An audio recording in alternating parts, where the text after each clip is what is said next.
इंधनाचा काळा बाजार रोखण्यासाठी आता पुरवठा विभाग पोलिसांची गस्त. जिल्ह्यात इंधनाचा सरप्लस साठा साठेबाजी न करण्याचे जिल्हाधिकाऱ्यांचे आवाहन. जळगाव जिल्ह्यात पेट्रोल व डिझेलच्या मागणीच्या तुलनेत पुरवठा जास्त असला तरीही अनेक जण भीतीपोटी इंधनाची गरजेपेक्षा अधिक खरेदी करत आहेत. त्यामुळे पेट्रोल पंप लवकर बंद होत असून यातून टंचाईचे चित्र उभे राहत आहे. या साठेबाजीला आणि लोकांमध्ये भीती निर्माण करणाऱ्यांना लगाम घालण्यासाठी आता जिल्हा पुरवठा विभाग व पोलीस प्रशासन जळगाव जिल्ह्यातील प्रत्येक पेट्रोल डिझेल पंपावर दर 1 तासाने गस्त घालणार आहे.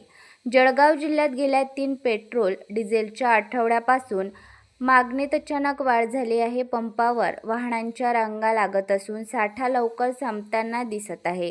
LPG गॅस पाठोपाठ पेट्रोल व डिझेलच्या बाबतीत टंचाईचे चित्र निर्माण झाल्याने सगळीकडे काळजीचे वातावरण तयार झाले आहे. प्रशासनाकडून दिवसातून 2 वेळा पंपावरील उपलब्ध साठ्याचा आढावा घेतला जात आहे. इंडिया स्टार वन न्यूजचे संपादक संदीप सुरवाडे यांचा रिपोर्ट, जळगाव.